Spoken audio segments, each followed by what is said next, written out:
वचन को मान लिया तो जबाने जोरी से क्या फायदा जब गुरु के वचन को निभाया नहीं तो समय को पैमाने से क्या।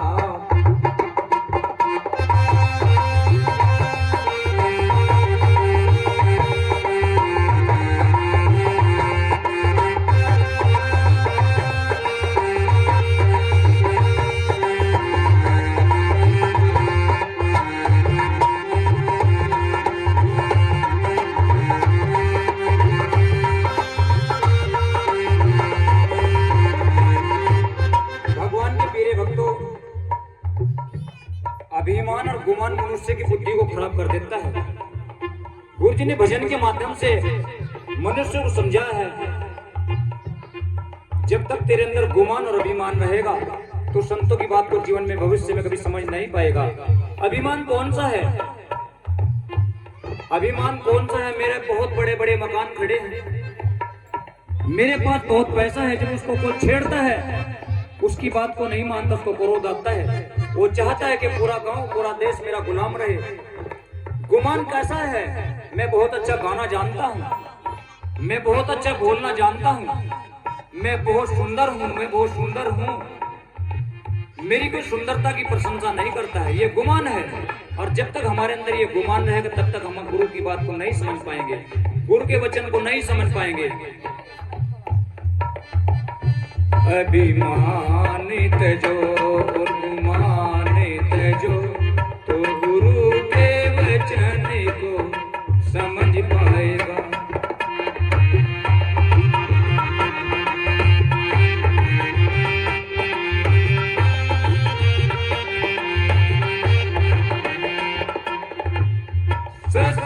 सत्संग में आया तुझे किसने कहा, गुरु चरण को छोड़ तुझे किसने कहा।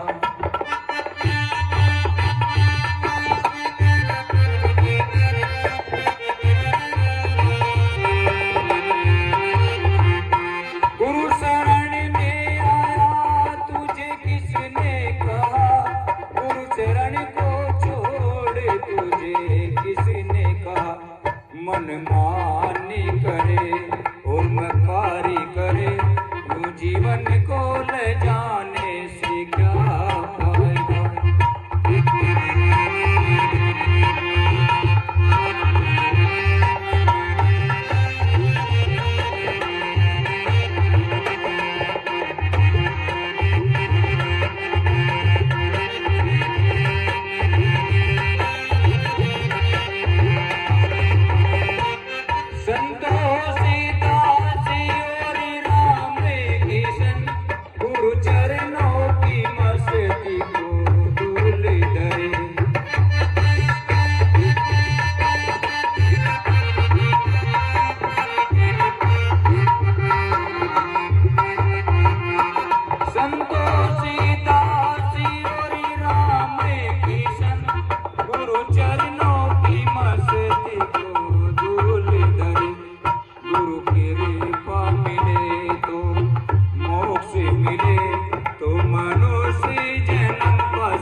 भगवान के प्रिय भक्तों,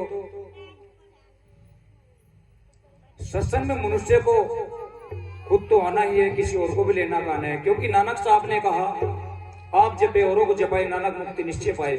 पहले तो भगवान का नाम लेना हमें खुद को सीखना है। जब हम खुद भगवान का नाम लेना सीख लेंगे फिर हमारा फर्ज बनता है हम किसी और को बताए। क्योंकि सत्संग का नाम सीखना और सिखाना है। पहले सीखे जाता है फिर सिखाया जाता है।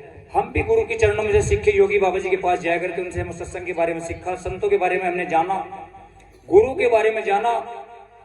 हम आप लोगों को जब बता रहे हैं, यदि हम भी ना सीखते तो हम भी नहीं बता सकते। ध्यान मूलम, मनुष्य का फर्ज बनता है, हम क्या देख रहे हैं, कहाँ हमारा ध्यान है। लगन, रविदास गुरु जी बता रहे हैं, जिसकी जिसमें लगन उसका वही राम। मतलब तो पत्थर से हीरे से क्या काम। यदि हमारी लगन यहाँ बैठकर भी गुरु में नहीं है, यहाँ बैठकर भी हमारी लगन सत्संग में नहीं है, तो ऐसे हम सत्संग में आए और ऐसे ही नहीं आए। जहां भी हमारा ध्यान है, जहां भी हमारी लगन है, हमारा वही सत्संग है, हमारी वही भक्ति है, हमारा वही गुरु है। जहां भी हमारी सोच, हमारा ध्यान जाता है। क्योंकि जब लड़की काम करती है और उसका छोटा सा बच्चा रोता हो, 6 महीने का, साल भर का बच्चा, उसका जो खेलना नहीं जानता, वो पालने पड़ा रोता है, तो लड़की यदि खाना बना रही है, यदि लड़की ड्यूटी में जा रही है, यदि लड़की घास फूस करने के लिए जंगल में जा रही है, तो काम वो कुछ भी करे लेकिन उसका ध्यान बच्चे में ही लगा रहता है। ऐसे ही हमें जब कामयाब अगर जो भक्ति में होना है, हमें संतों की शरण में जाकर के, गुरुओं से नामदान की प्राप्ति करके अपने पूरे के पूरे ध्यान को अपने गुरु में लगाना है, पूरे के पूरे ध्यान को सत्संग में लगाना है। क्योंकि यदि हम ऐसा नहीं करेंगे तो हम ऐसे ही धरती पे जीवन आए और ना ही। गुरु जी ने एक भजन के माध्यम से यहाँ धरती पे मनुष्य को कैसे समझाया, मैं आप लोगों को बताता हूँ। गुरु जी ने इस भजन में बच्चे के, बड़े के, बूढ़े के, सबके बारे में लिखा है। क्योंकि सत्संग बच्चे के भी काम आता है, सत्संग जवान के भी काम आता है, सत्संग बूढ़े के काम आता है। जब हमारे हाथ पैर थक जाते हैं, हम ना तो सत्संग का सत्संग सुन सकते हैं, ना हम सत्संग कर सकते हैं, ना हम सत्संग में जा सकते हैं। ये काम बचपन से शुरू करना पड़ता है। श्री सतनाम सत साहिब जी। अरे बचपन और जवानी बूढ़ापा, इनकी कदर करो मन में।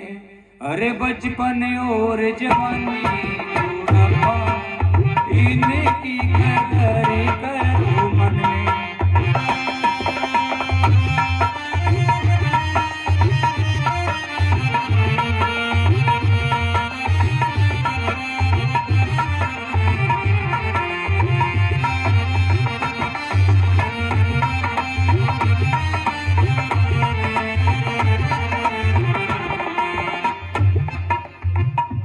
बचपन आया करवाया तू खेल कूद में, मस्ती रहा है पी के दूध में।